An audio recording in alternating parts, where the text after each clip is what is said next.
سامعین سے گزارش ہے کہ ایلیکوینٹ ادب اور ایلیکوینٹ ادب ایکسٹراس میں جتنے بھی مشہور تاریخی ناولز اور فکشنل ناولز کمپلیٹ ہو چکے ہیں اس کا مطالعہ ہمارے پلے لسٹ سیکشن میں کریں اور زیادہ سے زیادہ شیئر کرنے کی کوشش کریں، اور ہم سے رابطہ کرنے کے لیے فیس بک اور ٹویٹر پر فالو کریں۔ کتاب دوم، ہیری پوٹر اور تہخانے کے اسرار، مصنفہ جے کے رولنگ، مترجم معظم جاوید بخاری۔ ہیری کو رون گھسیٹتے ہوئے باہر لے گیا تھا۔ ہرمائنی بھی ان کے ساتھ تیزی سے چل رہی تھی۔ جب وہ دروازے سے باہر نکلے تو دونوں طرف کھڑے ہوئے لوگ تیزی سے دور ہٹتے چلے گئے، جیسے وہ ان سے ڈر رہے ہوں۔ ہیری کو کچھ سمجھ نہیں آ رہا تھا کہ یہ کیا ہو رہا تھا۔ رون اور ہرمائنی بھی تب تک کچھ نہیں بولے جب تک وہ اسے کھینچ کر گریفنڈور کے خالی ہال میں نہیں لے گئے تھے۔ وہاں پر رون نے ہیری کو کرسی کی طرف دھکیلا۔ تم ماربھاسی ہو، تم نے ہمیں یہ بات پہلے کیوں نہیں بتائی تھی؟ رون نے جلدی سے کہا۔ میں کیا ہوں؟ ہیری نے چونک کر پوچھا۔ ماربھاسی، رون نے کہا۔ تم سامپوں سے بات کر سکتے ہو؟ میں جانتا ہوں، ہیری نے آہستگی سے کہا۔ میرا مطلب ہے کہ یہ صرف دوسری بار ہے جب میں نے کسی سانپ سے بات کی ہے۔ اتفاق سے ایک بار میں نے چڑیا گھر میں اپنے خالہ زاد بھائی ڈیڈلی پر ایک سانپ چھوڑ دیا تھا۔ وہ ایک لمبی کہانی ہے، لیکن اس سانپ نے مجھے بتایا کہ اس نے کبھی برازیل نہیں دیکھا، اور میں نے نہ چاہتے ہوئے بھی ایک طرح سے اسے آزاد کر دیا تھا۔ یہ تب کی بات ہے جب مجھے یہ معلوم نہیں کہ میں ایک جادوگر ہوں۔ سانپ نے تمہیں بتایا کہ اس نے کبھی برازیل نہیں دیکھا؟ رون نے دھیمے انداز میں دہرایا۔ اس کا چہرہ عجیب سی کیفیت میں مبتلا تھا۔ تو ہیری نے کہا، میرے خیال سے یہاں پر بہت سے لوگ ایسا کر سکتے ہوں گے۔ اوہ نہیں کر سکتے، رون جلدی سے بولا۔ بہت کم لوگ ہوں گے جو ایسا کر سکتے ہوں گے۔ یہ بہت بری اور ناپسندیدہ بات ہے ہیری۔ اس میں برا کیا ہے؟ ہیری حیرت سے پلکیں جھپکاتا ہوا بولا۔ تم سب کو کیا ہو گیا ہے؟ اگر میں نے اس سانپ سے یہ نہیں کہا ہوتا کہ وہ جسٹن پر حملہ نہ کرے تو… اچھا، تو تم نے اس سے یہ کہا تھا؟ رون جلدی سے بولا۔ تمہارا کیا مطلب ہے؟ تم بھی تو وہاں تھی، تم نے بھی تو سنا ہی ہوگا کہ میں نے کیا کہا تھا۔ ہیری ہتے سے اکھڑتا ہوا بولا۔ میں نے تمہیں مارباسی زبان یعنی سانپوں کی زبان میں کچھ بولتے سنا تھا ہیری۔ مجھے کیا پتا کہ تم کیا بول رہے تھے؟ اس میں حیرانی کی کیا بات ہے؟ جسٹن گھبرا گیا۔ تمہاری آواز سے ایسا محسوس ہو رہا تھا جیسے تم سانپ کو حملہ کرنے کی ترغیب دے رہے ہو۔ دیکھو، تمہاری آواز بہت خوفناک ہو رہی تھی۔ رون نے اسے سمجھانے کی کوشش کی۔ ہیری رون کی طرف منہ پھاڑ کر دیکھ رہا تھا۔ میں کسی دوسری زبان میں بات کر رہا تھا، لیکن مجھے تو پتہ ہی نہیں چلا۔ کسی زبان سے واقفیت ہوئے بغیر میں اسے کیسے بول سکتا ہوں؟ ہیری نے الجھے ہوئے انداز میں کہا۔ رون نے نفی میں اپنا سر ہلا دیا۔ رون اور ہرمائنی دونوں کے چہروں پر ایسی پشیمردگی چھائی ہوئی تھی جیسے وہاں کسی کی موت واقع ہو گئی ہو۔ ہیری کو یہ سمجھ میں نہیں آ رہا تھا کہ آخر مارباسی زبان بولنے میں اتنی بھیانک بات کیا ہے۔ کیا تم مجھے بتا سکتے ہو کہ ایک گندے بڑے سانپ کو جسٹن کے سر پر وار کرنے سے روکنے میں کیا غلطی تھی؟ اس سے کیا فرق پڑتا ہے کہ یہ میں نے کیسے کیا؟ حقیقت تو یہ ہے کہ میں نے جسٹن کو سرکٹوں کے شکار میں شامل ہونے سے بچا لیا۔ ہیری غصے سے بولا۔ اس سے کیا فرق پڑتا ہے؟ ہرمائنی آخر دبی ہوئی آواز میں بولی۔ کیونکہ ہاگورٹ کے بانیوں میں ایک سالازار سلیدرین تھا جو سانپوں سے بات کرنے کے معاملے میں مشہور تھا، اسی لیے سلیدرین فریق کا علامتی نشان ایک سانپ ہی ہے۔ یہ سن کر ہیری کا منہ کھلے کا کھلا رہ گیا۔ بالکل، رون نے کہا۔ اگر اب پورا اسکول یہی سوچے گا کہ تم اس کے پڑ پوتے یا اسی طرح کے کوئی رشتہ دار ہو۔ لیکن میں نہیں ہوں، ہیری رون کی بات کاٹتے ہوئے غرایا۔ وہ جس کرب کا شکار تھا اسے وہ پوری طرح سمجھ نہیں سکتا تھا۔ یہ ثابت کرنا آسان بات نہیں ہوگی ہیری، ہرمائنی نے دھیمے انداز میں کہا۔ سلیدرین 1000 برس پہلے گزرا تھا، جہاں تک ہم جانتے ہیں تم اس کے جانشین ہو بھی سکتے ہو۔ ہیری اس رات گھنٹوں تک جاگتا رہا۔ وہ اپنے پلنگ کے چاروں طرف لگے پردوں کی درزوں میں سے دیوار کی کھڑکیوں کے باہر برف گرتی ہوئی دیکھتا رہا اور خیالوں کے بھنور میں ہچکولے کھاتا رہا۔ کیا وہ واقعی سالازار سلیدرین کی اولاد میں سے ہو سکتا ہے؟ ہرمائنی کی بات اس کی ذہن کے پردوں پر دستک دے رہی تھی۔ آخر وہ اپنے باپ کے خاندان کے بارے میں کچھ بھی تو نہیں جانتا تھا۔ مسٹر ڈرسلی نے اسے صاف الفاظ میں منع کر دیا تھا کہ وہ اپنے جادوگر رشتہ داروں کے بارے میں اس سے کوئی سوال نہ پوچھے۔ ہیری نے اپنے ذہن کو ہلکا کرنے کی کوشش کرتے ہوئے مارباسی زبان میں کچھ بولنے کی کوشش کی، مگر اس کے منہ سے الفاظ نہیں نکل پائی۔ اسے لگا کہ ایسا کرنے کے لیے اسے سام کے مد مقابل ہونا بے حد ضروری ہے۔ لیکن میں تو گریفنڈور فریق میں ہوں۔ ہیری کے ذہن میں یہ خیال بڑی تیزی سے کوندا۔ اگر میرے بدن میں واقعی سالازار کا خون ہوتا تو بولتی ٹوپی نے مجھے یہاں نہیں رکھا ہوتا۔ لیکن دوسرے ہی لمحے اس بات کا جواب بھی اسے یاد آ گیا۔ اوہ! اس کے اندر سے کوئی آواز سنائی دی۔ کیا تمہیں یاد نہیں؟ بولتی ٹوپی تمہیں سلیدرین میں ہی بھیجنا چاہتی تھی۔ ہیری نے بے چینی سے کروٹ بدلی۔ اس نے طے کیا کہ اگلے دن جڑی بوٹیوں کا علم جاننے والی جماعت میں وہ جسٹن سے ملے گا اور اس کے سامنے ظاہر کر دے گا کہ وہ سانپ دور بھگا رہا تھا، نہ کہ اس پر حملہ کرنے کے لیے اسے اکسا رہا تھا۔ اس نے غصے کے عالم میں اپنے تکیے پر ایک زوردار مکہ رسید کرتے ہوئے سوچا کہ یہ بات تو احمق سے احمق ترین انسان کو بھی سمجھ میں آ جانا چاہیے تھی۔ اگلی صبح موسم بالکل ہی بدل گیا تھا۔ رات جو برف باری ہوئی تھی وہ اب شدید برفیلی آندھی کا روپ اختیار کر چکی تھی۔ جڑی بوٹیوں کے علم والے موضوع کی جماعت اس سہ ماہی کے آخری دور میں داخل ہو چکی تھی اور آج اس سلسلے کی آخری جماعت کا انعقاد تھا جو موسم کی خرابی کے پیش نظر ملتوی کر دی گئی تھی۔ پروفیسر سپراؤٹ نے نربت نرسنگوں کو موزے اور سکارف پہنا دیے تھی تاکہ وہ سردی کی شدت سے ٹھٹر نہ جائیں۔ یہ اتنا اہم اور دشوار کام تھا کہ وہ اسے کسی دوسرے کے بھروسے پر نہیں چھوڑ سکتی تھیں۔ نربت نرسنگیں اب پہلے سے زیادہ اہمیت کے حامل ہو چکی تھی، کیونکہ سب کو اس گھڑی کا انتظار تھا جب نربت نرسنگیں بڑے ہو جاتے ہیں اور ان سے جادوئی دوا تیار کر کے مسز نورس اور کولین کریوی کو ہوش میں لایا جا سکتا ہے۔ جماعت نہ لگنے کی وجہ سے طلباء کو جو خالی وقت میسر آیا تھا ان میں وہ مختلف کاموں کو نمٹا رہی تھی۔ رون ہرمائنی گریفنڈور ہال کی آتش دان کے سامنے بیٹھی جادوئی شطرنج سے لطف اندوز ہو رہی تھی اور ہیری پریشانی کے عالم میں اس کے قریب بیٹھا خلا کو گھور رہا تھا۔ ہیری، اب بس بھی کرو، ہرمائنی نے ابرو چڑھا کر تنگ مزاجی سے کہا۔ اسی وقت رون کے ایک ہاتھی نے ہرمائنی کے گھڑ سواروں کو کھینچتے ہوئے بساط سے باہر لے جا کر زور سے پٹک ڈالا۔ اگر تمہارے لیے یہ اتنا ہی اہم معاملہ ہے تو تم یہاں کیوں بیٹھے ہو؟ جاؤ اور جسٹن کو ڈھونڈو۔ یہ سنتے ہی ہیری اپنی جگہ سے اٹھ کھڑا ہوا۔ اس کا چہرہ بے حد تناؤ کا شکار تھا۔ وہ تیز قدموں سے چلتا ہوا سوراخ سے باہر نکلا اور سیڑھیوں کی طرف بڑھ گیا۔ وہ اسی ادھیڑ پن میں مبتلا تھا کہ جسٹن اسے کہاں مل سکتا ہے۔ دن کے وقت قلعے میں عام طور پر جتنا اندھیرا ہوتا ہے، موسم کی خرابی کے باعث آج اس سے زیادہ اندھیرا چھایا ہوا تھا۔ کھڑکیوں پر برف کی موٹی اور بھوری تہیں چڑھی ہوئی تھیں جنہوں نے باہر کی روشنی کو اندر داخل ہونے سے روکے رکھا تھا۔ ہیری کو سردی لگ رہی تھی۔ وہ کانپتے ہوئے کمروں سے پار پہنچا۔ وہ اب اس راہداری میں چل رہا تھا جہاں کچھ جماعتوں میں دیگر مضامین کی پڑھائی جاری تھی۔ کمروں کے اندر سے آنے والی آوازیں اسے صاف سنائی دے رہی تھیں۔ پروفیسر میگونگل کسی طالب علم پر غصے سے برس رہی تھیں۔ ایسا لگ رہا تھا کہ جیسے کسی نے اپنے ساتھی کو نیولے میں بدل دیا ہو۔ یہ بڑا دلچسپ تھا، جسے دیکھنے کی آرزو نے ہیری کے اندر انگڑائی لی۔ وہ اندر جھانکنے کا سوچ رہا تھا، مگر اس نے خود پر قابو رکھتے ہوئے جسٹن کی تلاش کو ترجیح دی۔ وہ آگے بڑھتا چلا گیا۔ اس کے ذہن میں یہ خیال پیدا ہوا کہ ہو سکتا ہے جسٹن اپنے فارغ وقت میں بھی پڑھائی کر رہا ہو۔ اسی خیال کے باعث اس کے قدم لائبریری کی طرف مڑ گئی۔ اس نے جسٹن کی تلاش میں پہلے لائبریری پر ایک نظر ڈالنا بہتر سمجھا۔ اتفاق سے لائبریری کے عقبی حصے میں اسے حفل پف فریق کے طلباء کا ایک گروہ بیٹھا ہوا دکھائی دیا۔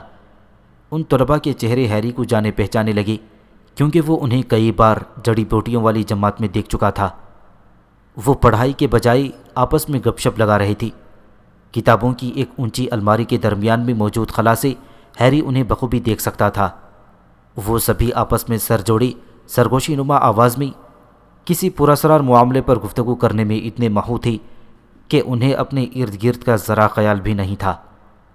ہیری اور ان کے درمیان کافی فاصلہ تھا، جس کے باعث ہیری کو یہ نظر نہیں آ پایا کہ وہاں جسٹن موجود ہے یا نہیں۔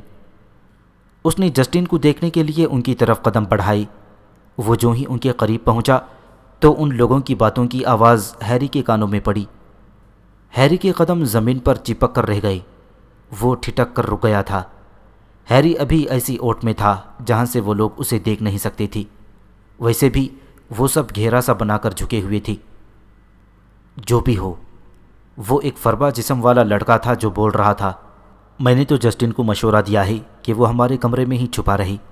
میرے کہنے کا مطلب یہ ہے کہ اگر پوٹر اسے اپنا شکار بنانے والا ہے تو بہتر یہی ہے کہ وہ کچھ وقت تک چھپا رہے۔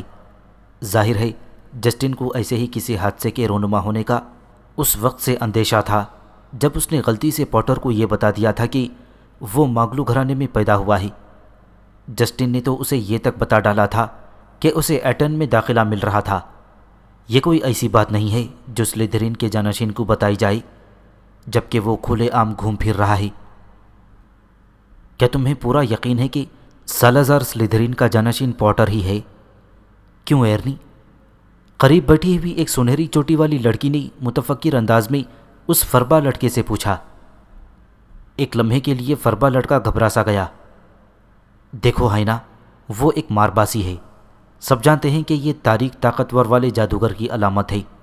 کیا تم نے کبھی سنا ہے کہ کوئی شریف النفس جادوگر سانپوں سے بات کر سکتا ہے؟ لوگ کہتے ہیں کہ سالازار سلیدرین بھی مارباسی تھا۔ اس فربا لڑکے ایرنی نے جلدی سے کہا۔ یہ سننے کے بعد کئی طلباء سرگوشیاں کرنے لگے، پھر وہ سب خاموش ہو گئے۔ یاد رہے کہ دیوار پر کیا لکھا ہوا تھا؟ ایرنی گمبھیر لہجے میں بولا، جانشین کے دشمنوں، خبردار۔ فلچ کسی بات پر پوٹر سے الجھ گیا تھا۔ آگے کیا ہوا سب جانتے ہی۔ فلچ کی بلی پر حملہ ہو گیا۔ کوئڈچ میچ میں سال اول کا کریوی پوٹر کو پریشان کرتا رہا تھا۔ جب پوٹر کیچڑ میں لت پت زمین پر گرا پڑا تھا تب کریوی دھڑا دھڑ اس کی تصویریں اتار رہا تھا۔ پوٹر نے اسے منع کیا، پھر اس واقعے کی کچھ ہی ساعتوں بعد کریوی پر حملہ ہو گیا۔ ویسے وہ دیکھنے میں تو کوئی برا جادوگر نہیں ہے، ہائنا نے غیر یقینی انداز میں کہا۔ وہ ہمیشہ تہذیب کے ساتھ پیش آتا ہے اور بھلا دکھائی دیتا ہے۔ ارے ہاں، اسی نے تو تم جانتے ہو کسے غائب کر دیا تھا۔ یہ نہیں ہو سکتا کہ وہ پوری طرح سے شیطانی جادوگر نکلے۔ ایرنی نے رازدارانہ انداز میں اپنی آواز نیچے کر لی۔ ہفل پف کے طلباء نے اپنے کان اس کے مزید قریب کر دیے۔ ہیری کو بھی ایرنی کی بات سننے کے لیے کچھ آگے بڑھنا پڑا۔ کوئی نہیں جانتا کہ تم جانتے ہو کون کے حملے سے پوٹر کیسے بچ گیا۔ میرا کہنے کا مطلب ہے کہ جب وہ حادثہ ہوا تو پوٹر ایک چھوٹا سا بچہ تھا، اس کے تو پرخچے اڑ جانا چاہیے تھے۔ اس طرح کے لعنتی جادو سے تو صرف وہی بچ سکتا ہے جو سچ مچ طاقتور شیطانی جادوگر ہو۔ ایرنی نے اپنی آواز مزید دھیمی کر لی اور کانا پھوسی کے انداز میں بولنے لگا۔ شاید اسی وجہ سے تم جانتے ہو کون پوٹر کو بچپن میں ہی قتل کر ڈالنا چاہتا تھا۔ وہ نہیں چاہتا تھا کہ کوئی دوسرا شیطانی جادوگر اس کی جگہ لے کر اس کے لیے مصیبت کا پہاڑ بن جائے۔ میں تو یہ سوچتا ہوں نہ جانے پوٹر میں اور کون سی خطرناک طاقتیں چھپی ہوئی ہوں گی۔ ہیری میں مزید سننے کی تاب نہیں تھی۔ وہ زور سے گلا صاف کرنے کے لیے کھنکارا اور کتابوں کی الماری کے پیچھے سے نکل کر ان کی طرف بڑھتا چلا گیا۔ اگر وہ واقعی غصے میں نہ ہوتا تو یقیناً اسے اپنے سامنے برپا ہونے والا منظر بے حد محظوظ کرتا۔ ہیری کو دیکھنے کے بعد ہفل پف کے سبھی طلباء کی سٹی گم ہو گئی۔ وہ خوفزدہ چہروں کے ساتھ ایسے مبہوت بیٹھے تھی جیسے ہیری پر نظر پڑنے سے وہ پتھر کے بن چکے ہوں۔ ایرنی کے چہرے کا تو رنگ ہی فق پڑ گیا تھا اور ہونٹ سفید ہو چکے تھے۔ ہیلو، میں جسٹن فنچ کو ڈھونڈ رہا ہوں، کیا تم نے اسے دیکھا ہے؟ ہیری نے پوچھا۔ ہفل پف کے طلباء جس بات سے سہمے ہوئے تھی وہی ان کے سر پر بم کے گولے کی طرح پھٹ چکی تھی۔ ان کی سانسیں رک گئیں، پھر سب پریشانی کے ساتھ ایرنی کی طرف دیکھنے لگی جو ہیری کے منہ سے جسٹن کا نام سن کر ہی دہل گیا تھا۔ تم اس کے ساتھ کیا کرنا چاہتے ہو؟ ایرنی نے کانپتی ہوئی آواز میں پوچھا۔ میں اسے بتانا چاہتا ہوں کہ ڈیولنگ کلب کی انجمن کے موقع پر سانپ والے حادثے کا پس منظر کیا تھا، درحقیقت کیا ہوا تھا، ہیری نے دو ٹوک انداز میں کہا۔ ایرنی نے دہشت سے اپنے سفید پڑ چکے ہونٹوں کو کاٹ لیا۔ ہم سب وہاں تھے، ہم نے دیکھا تھا کہ کیا ہوا تھا، ایرنی نے گہری سانس لے کر کہا۔ پھر تو تم نے یہ دیکھا ہی ہوگا کہ جب میں نے سانپ سے بات کی تو اس کے بعد وہ دور ہٹ گیا تھا، ہیری نے تیز لہجے میں کہا۔ ہم نے تو بس اتنا دیکھا تھا کہ تم مارباسی زبان میں بات کر رہے تھی اور شاید سانپ کو جسٹن کی طرف بڑھنے کا کہہ رہے تھی، ایرنی نے سخت لہجے میں کہا، حالانکہ بولتے ہوئے وہ کانپتا ہوا محسوس ہو رہا تھا۔ یہ سن کر ہیری کی تیوری چڑھ گئی۔ میں اسے اس کی طرف نہیں بڑھا رہا تھا، ہیری پرزور لہجے میں بولا۔ اس کی آواز غصے سے کانپ رہی تھی۔ سانپ نے تو جسٹن کو چھوا تک نہیں تھا۔ وہ بال بال بچ گیا تھا پوٹر، ایرنی نے کہا۔ اس کے بعد اس نے جلدی سے آگے یہ جملہ بڑھا ڈالا، اور اگر تمہارے دل میں میرے بارے میں کوئی اناد آ رہا ہو تو میں تمہیں یہ بتا دینا چاہوں گا کہ تم میرا شجرہ نسب دیکھ سکتے ہو۔ میرے خاندان میں تو 9 پشتوں سے جادوگر اور جادوگرنیاں ہی رہی ہیں، اور میرا خون اتنا خالص ہے جتنا کسی جادوگر کا ہو سکتا ہے، اس لیے مجھے اس سے کچھ لینا دینا نہیں ہے۔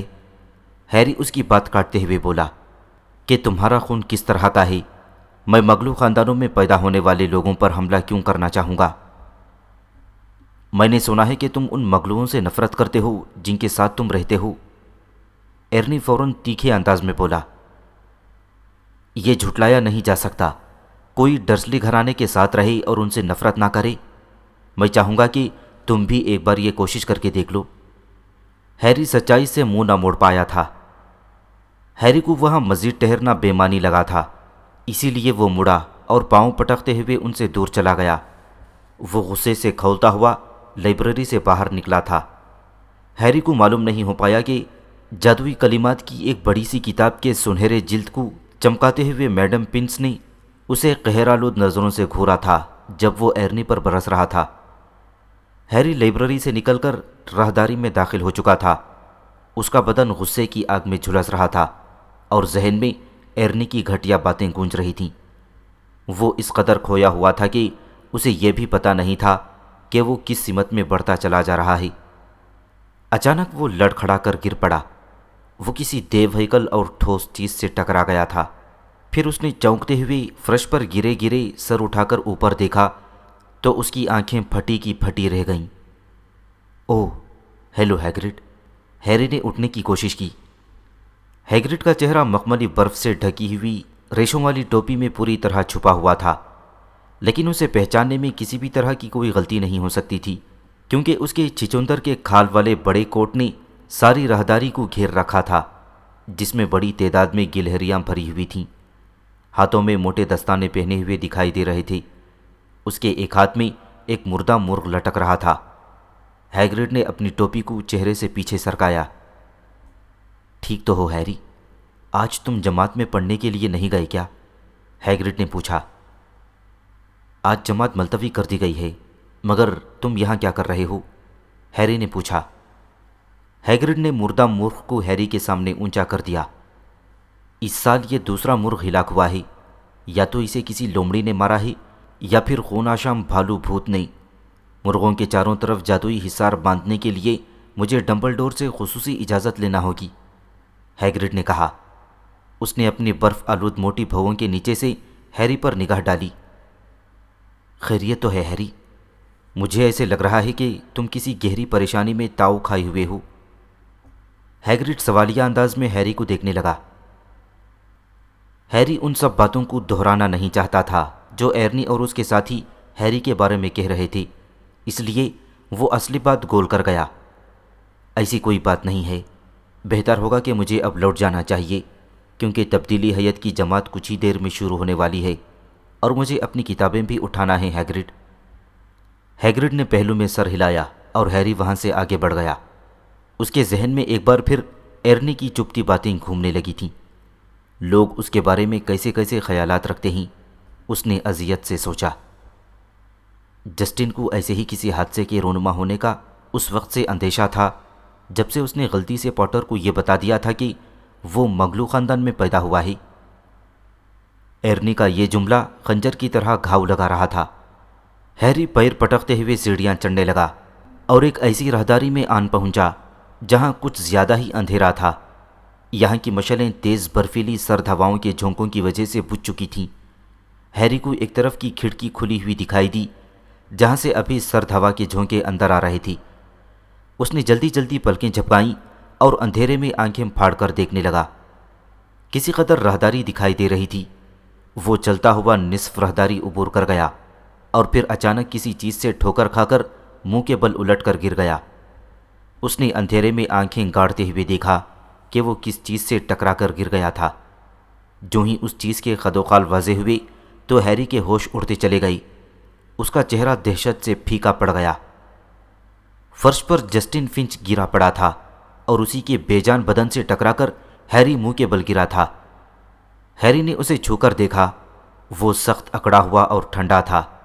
اس کے چہرے پر دہشت کے آثار نمایاں تھے اور اس کی کھلی بے جان آنکھیں چھت کو گھور رہی تھیں۔ اتنا ہی نہیں، اس کے پاس ایک اور بھی ہیولا دکھائی دے رہا تھا جس کے خد و خال کچھ واضح نہیں تھے۔ اس نے آگے ہوتے ہوئے اپنی آنکھیں چوڑی کر کے اس ہیولے کو دیکھا۔ اسے ابھی بھی دشواری محسوس ہو رہی تھی۔ پھر جیسے ہی اسے سمجھ میں آیا تو وہ ایک لخت پیچھے ہٹ گیا۔ اس نے آج تک اس سے عجیب اور حیرت انگیز منظر نہیں دیکھا تھا۔ وہ ہیولا کسی اور کا نہیں بلکہ لگ بھگ سرکٹے نک کا تھا۔ اب وہ موتیوں جیسا سفید اور شفاف نہیں دکھائی دے رہا تھا۔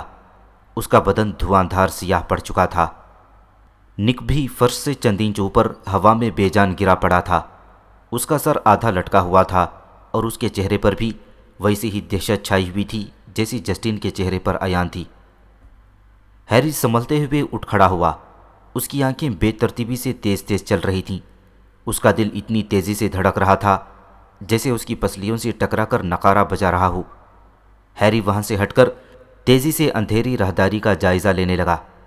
اس کی نظریں اوپر نیچے، دائیں بائیں اور آگے پیچھے ہر طرف گھوم رہی تھیں۔ اچانک اس کی نظر مکڑیوں کی ایک قطار پر ٹھٹک کر رہ گئیں۔ وہ پوری طاقت سے بے جان لاشوں سے دور بھاگتی ہوئی محسوس ہو رہی تھیں۔ اسی لمحے ہیری کو جیسے ہوش آ گیا ہو۔ اس کے کانوں میں راہداری کے دونوں طرف لگی ہوئی جماعتوں سے طلباء اور اساتذہ کی آوازیں سنائی دیں۔ اس نے کانوں پر زور ڈال کر کچھ اور سننے کی کوشش کی مگر اسے کچھ سنائی نہیں دیا۔ ہیری کے ذہن میں ایکایک یہ خیال کوندا کہ اسے وہاں نہیں ہونا چاہیے۔ اس کا دماغ اسے وہاں سے بھاگ جانے کا مشورہ دے رہا تھا مگر اس کا دل اس سے متفق نہیں ہو پا رہا تھا۔ اگر وہ وہاں سے فرار ہو جاتا تو اس بات کا کسی کو بھی پتہ نہیں چل پاتا کہ وہ کبھی وہاں آیا تھا، مگر اس کا دل ان حملہ زدہ لوگوں کو ایسے حال میں بے یار و مددگار چھوڑ دینے پر راضی نہیں ہوتا۔ پھر اس نے فیصلہ کر لیا کہ وہ لوگوں کو مدد کے لیے پکارے تاکہ انہیں ہسپتال لے جایا جا سکے۔ کیا کوئی اس کی بات پر یقین کرے گا کہ اس حادثے سے اس کا کوئی تعلق اور واسطہ نہیں ہے؟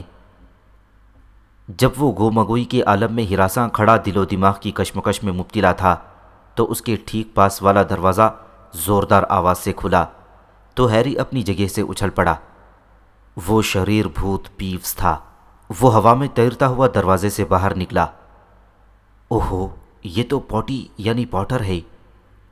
پیوس ہوا میں لڑکھڑاتے ہوئے ہیری کے قریب سے گزرا اور اس کے چشمے کو تیرچھا کرتا چلا گیا۔ پوٹر کے ارادے کیا ہیں؟ پوٹر چھپ کر یہاں کیوں گھوم؟ پیوس اچانک رکا اور ہوا میں قلہ بازیاں کھانے لگا۔ قلہ بازیاں کھاتے ہوئے جب اس کا سر نیچے کی طرف آیا اور پیر چھت کی طرف اٹھتے چلے گئے تو اس کی نگاہ جسٹن اور لگ بھگ سرکٹے نک پر پڑی۔ اس نے فوراً خود کو سیدھا کیا۔ اس نے اپنے پھڑ پھڑاتے ہوئے ہونٹوں میں ہوا بھری اور اس سے پہلے ہیری اسے کچھ کہہ پاتا وہ حلق پھاڑ کر زور زور سے چیخنے لگا۔ حملہ! ایک اور حملہ! اب کسی انسان یا بھوت کی جان محفوظ نہیں رہی۔ اپنی جان بچاؤ، بھاگو! اسکول میں ایک اور حملہ ہو گیا ہے۔ دھاڑ دھاڑ دھاڑ! ایک کے بعد ایک راہداری کے دروازوں کے کھلنے کی آوازیں سنائی دیں۔ طلباء کسی سیلاب کی مانند راہداری میں گھستے چلے آئی۔ پھر راہداری میں ایسی بھگدڑ اور دھکم پیل کی فضا پیدا ہو گئی کہ جسٹن کے پاؤں تلے روندے جانے کا اندیشہ ہونے لگا۔ کئی طلباء تو لگ بھگ سرکٹے نک کے شفاف جسم میں کھڑے دکھائی دیے۔ جب اساتذہ وہاں پہنچے اور انہوں نے بلند آواز میں چلا کر ہجوم کو خاموش کرنے کی کوشش کی، ہیری نے خود کو دیوار سے ٹیک لگائے ہوئے پایا۔ پروفیسر میگونگل بھاگتی ہوئی وہاں پہنچی۔ ان کے پیچھے ان کی کلاس کے بچے بھی آئے، جن میں ایک طالب علم کے بالوں پر اب بھی کالی سفید دھاریاں دکھائی دے رہی تھیں۔ پروفیسر میگونگل نے اپنی چھڑی سے ایک زوردار دھماکہ کیا، جس سے راہداری میں گہری خاموشی چھا گئی۔ اس کے بعد انہوں نے سب طلباء کو اپنی اپنی جماعتوں میں جانے کا حکم دیا۔ جو ہی ہجوم چھٹنے کی وجہ سے تھوڑی سی جگہ خالی ہوئی تو حفل پف فریق کا ایرنی ہامتا ہوا وہاں آن پہنچا۔ آج تو پوٹر رنگے ہاتھوں پکڑا گیا، ایرنی نے چیخ کر کہا۔ اس کا چہرہ بالکل سفید ہو رہا تھا اور اس نے اپنی انگلی ہیری کی طرف ڈرامائی انداز میں اٹھا رکھی تھی۔ اپنی زبان قابو میں رکھو میکملن، پروفیسر میگونگل نے ناگواری سے کہا۔